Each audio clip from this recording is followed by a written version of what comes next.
Bonjour, bonjour, bonjour, banana nzambe. Na inde kona bino na yedi susu nzambe asili kotinda bima. Kende kopanza sango malamu. Na ye. Yangwana na kobanda liboso na kosambela. Ndeni ye moko papa tinda kangai. Ko bimozo bima banda na prière. Na sambela na kombo na Yesu. L'Éternel Dieu tout-puissant papa na zongi si matondo monene na mboka na ona likolo pa ozali na kitaki bokonzi. Kumbama na yo nzambe libanga na talo yawe. Na beleli yo papa na tango oyo. Osili ko bimisa ngai. Pona maloba na yo nzambe. Na beleli présence na yo kita. Zala na ngai lungo. Zala na na bana na ngai lungo nzambe na ndako na nga. Nazo benga na nyonso o ezali ya bon nzambe te ya molili. Ezala musika na kombo na Yesu Masia. Wana na bandaki nzambe présence na yo zala na nga. E bandeli pe suka na sukisa na yo lungo. Na kombo na Yesu Masia. Na beleli molimo mo santo molimo na nzambe ezala na ngai lungo. Epesa ngai maloba ya malamu ya mabete pona bana na nzambe na yo nzambe pona bana na yo papa oyo nyonso ya molili ya mabe nazo bebisa yango nazo bwaka yango na moto na kombo na Yesu Masia. Que l'esprit de Dieu ezala katikati na ngai bandeli pe suka na kombo na Yesu Masia est notre sauveur. Merci Seigneur Jésus-Christ de Nazareth. Amen. Tokotanga na Matthieu chapitre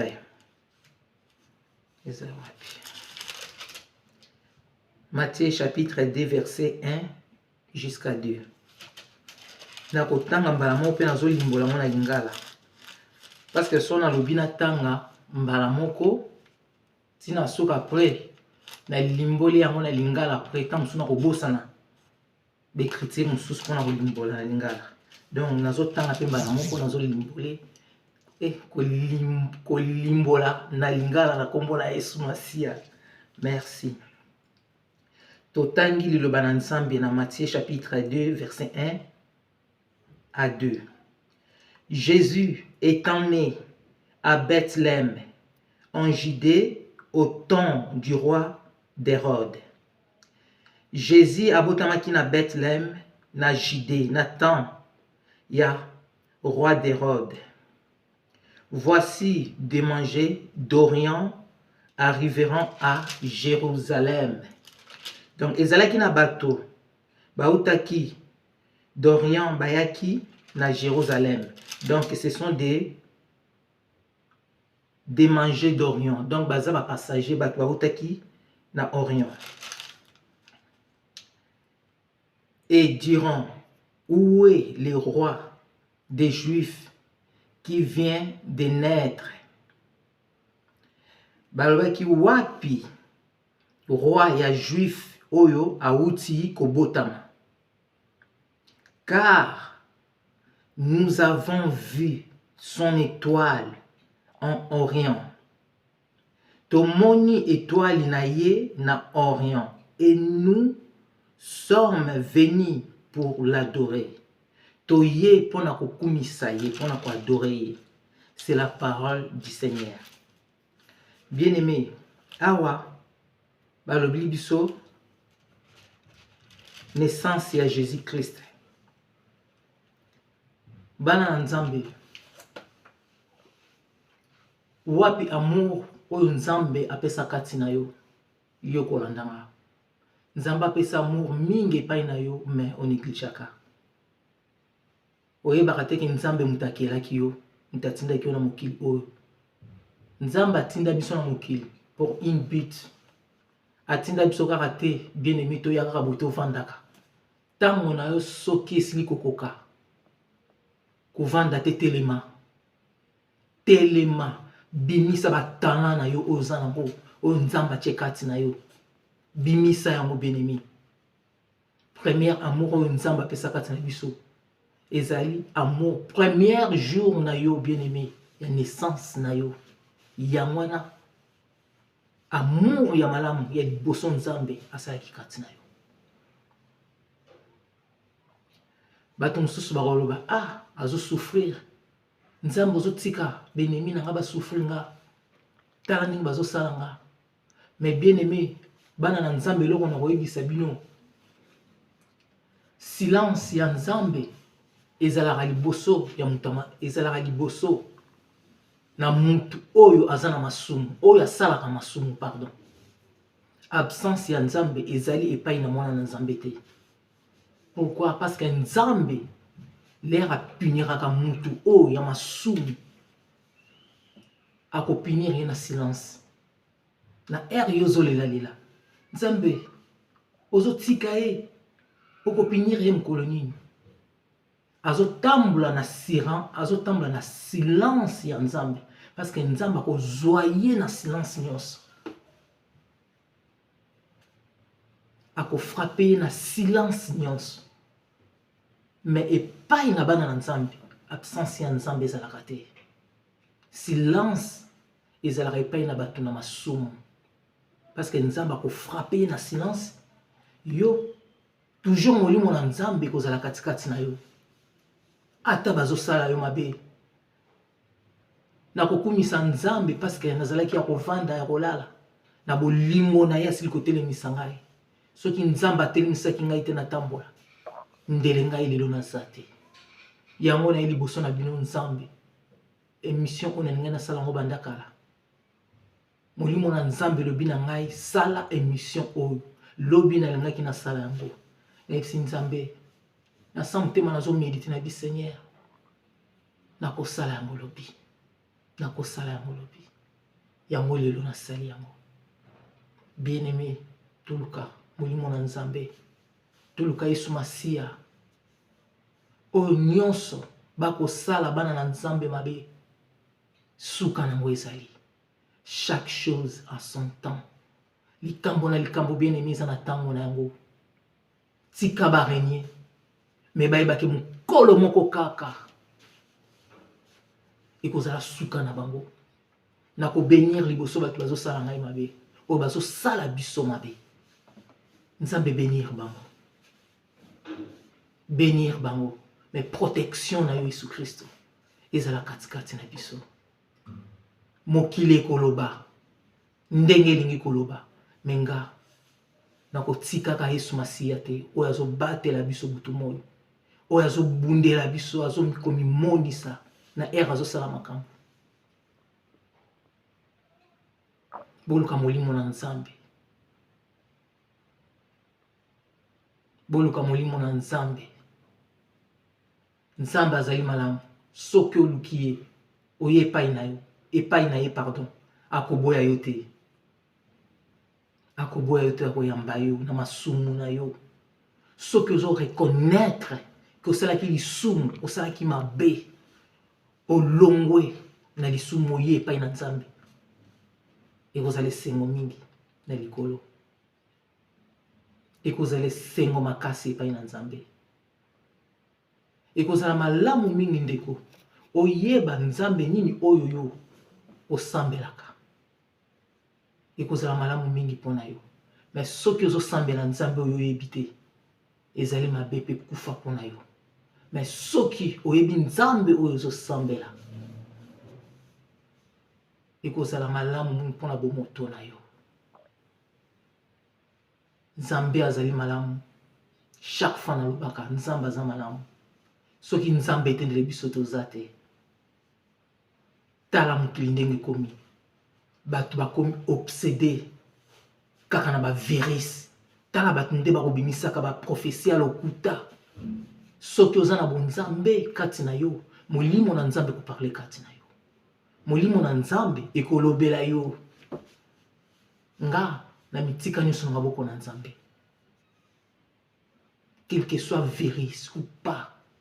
Biso toza na Jésus Christ. Tokobangaka ba virus na bango te. Tokobangaka yango te. Tokobangaka yango te. Tokobangaka yango te.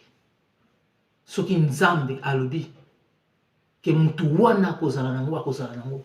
Soki nzambe alobi non mwana na ngai te. Bana na ngai te. Bokobanga eloko nini. Ba prophesia lokuta.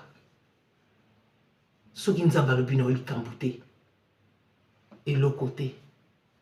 Zala silence. Vanda na yo. Pona nini kokosaka ba wana bato oyo bakokosa la plupart bakobanga wana ba païen. Pona ngaso na oki mongongo na nzambe alobi kati na nga pona yango nakobangela kote nakotambola ntu likolo nakobangela kote bien aimé mingi ba prophète oyo ya ba jeune surtout oyo baza na Kinshasa la plupart ba faux prophètes nzambe atalisinga makambo na bino mabe lokuta oyo bozo sala naza na tina kosite bakombo na bino te mais ndeko nazoloba bien ba faux prophètes ba jeune prophète oyo babimi na Congo Kinshasa ba jeune wana nyonso bozomona bien aimé ce sont des faux bazali ya nzambe te oyo nyonso bozomona na baza nzambe te ba jeune wana mukolo moko na bandaki kolanda prophète moko ils ont un prophète moko soko bengi ya jeune ye donc après 3 jours abimaka a prophétisaka makambo ya mokili ya Congo n'importe makambo ye kaka prophétisaka mais nzambe atelisinga ndeko ozo salela nzambe te ozo salela nzambe te ndeko ozo salela nzambe te eza na mutu abengaki yo oide na ba prière bien aimé prophète wana zo tuna ye soki mutu wana aza na parfum place aza yo oza na Afrique na Kinshasa mutu aza na Europe ozo tuna ye soki aza na parfum place wana azali ndeko atape ngai soki tuni nga koloba te noloba aza na parfum te parfum mutu aza na Kinshasa atuna oza na parfum posala nini na parfum wana faut comprendre malamu ke mutu oyo aza ya nzambe te mutu abengaki yo po sambela ye atiki pe kobenga yo nzambe amonisaki nga makambo na yo ozwa bakisi na yo na ekole ya katolike ndeko tika soki yo koyokanga tika ozwa kisi na ekole ya katolike olobaki kobwaka yango bwaka te nayeba te émission na soki elekaka kaka nayebaka yango te ndeko mais nzambe eleka atalisaki nga au travers na balanson ndenge oza wana kaka yo mpe moto obimaka oloba kokutani na Jésus Christ ndeko banga nzambe après quelques jours na moni yo na page na nga kaka ndenge ezalaka ozotala biloko na internet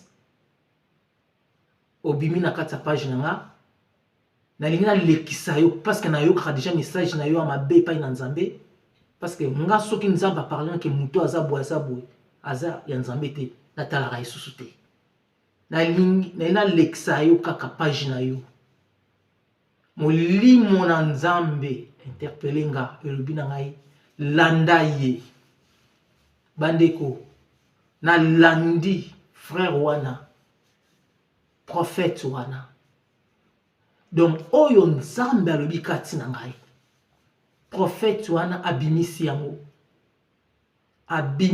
na monoko na ye ndeko luka molimo na nzambe ko nzambe alingi yo ozomona te nzambe azosukisa na baaccident azomema yo na baaccident eza premier accident te oyo ozosala kuna na Afrique na kati ya voiture s'il vous plaît tika papa oza nanu trop jeune tika makambo ozosala nzambe aza na posa na yo ndeko tika s'il vous plaît tika nzambe alingi yango te oza trop jeune bandone yango sala makambo na lolenge ya malamu ndeko tala nzambe akomi komema yo na baaccident mais yo ozoyeba yango te eza frappe nzambe azomonisa azotalisa yo ke ozosalela ye te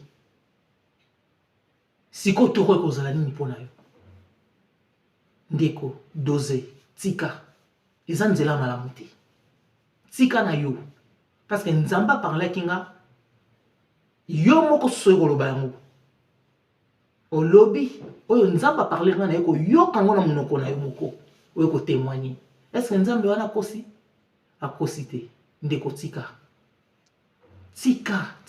nazoyebisa yo tika oza mwana na nzambe tika na yo bwaka babiloko wana oza nango na ndako na yo oyo travaillaka bwaka na yo bwaka babiloko ya malamu te nzambe aza na posa na yo bwaka yango po vi na yo ekoma molai eza mosala ya molili ya butu nzambe alingaka yango te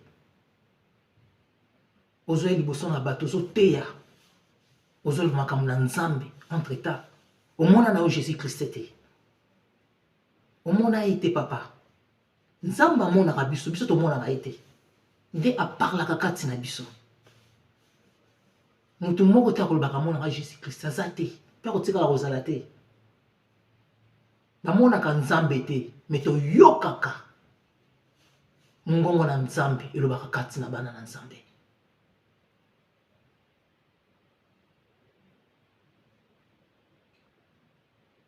tobongwana bandeko tobongwana tala mokili ndenge ekomi na suka tala ndenge tokomi kotambola baconfinement te bacouvre-feu te mais finalement bozo comprendre kaka te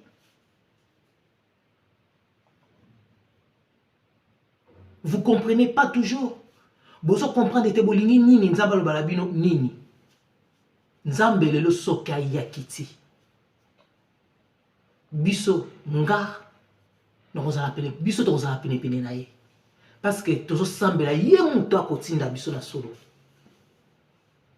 nasenga ntango nyonso bolimbisa epai na nzambe bato nga nayambaka na ndako na nga nayebaka etadame na bango te soki nayebaka nalingaki kokotisa bato wana ndako na ngai te parce que bayebaki nzambe te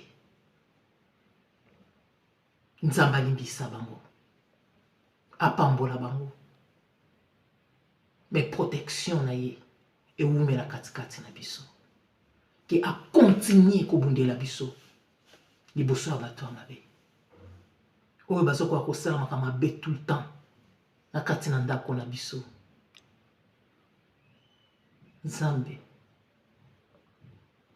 ye moko ayebi ndenge akokata likambo wana yango nakotanga susu bien mpona na se awa tellement nasepeli nango makasi nzambe azali malamu place mokutu wapi yango akutu bakomini attendez nous avons vu son étoile en Orient et nous sommes venus pour l'adorer. Nous sommes venus pour l'adorer. Pour l'adorer, Jésus. Pour l'adorer. Alléluia. Pour l'adorer, Jésus-Christ, le Seigneur des Seigneurs. Oh Yahweh, pour l'adorer, Jésus, pour l'adorer,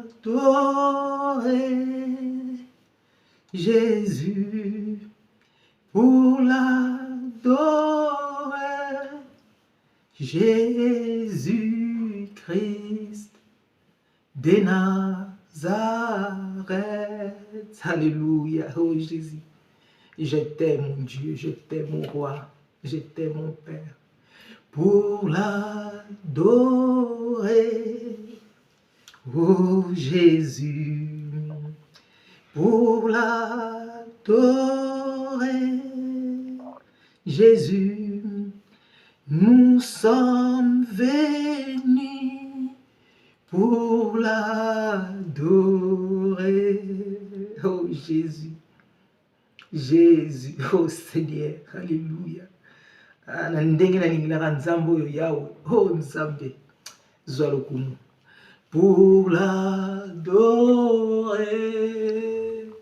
Jésus, pour l'adorer. Oh Seigneur Seigneur des Seigneurs. Pour l'adorer, Jésus-Christ, des rois, les rois des rois. Alléluia, alléluia, alléluia. Nous sommes venus pour l'adorer. Nous sommes venus pour l'adorer, oh Jésus. Pour l'adorer, oh Jésus. Pour l'adorer, Jésus. Pour l'adorer, Jésus-Christ,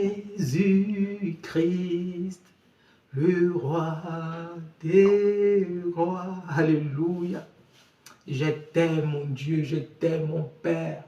Je t'aime, mon roi, je t'aime, Jésus-Christ de Nazareth. Je t'aime, le Fils de Dieu, Jésus-Christ de Nazareth. Alléluia, alléluia, alléluia.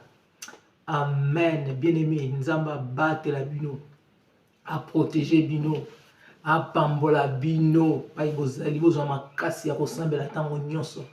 Bien-aimé, zwaka tan na yo ya kosambela avant obima chaque fois na lobaka.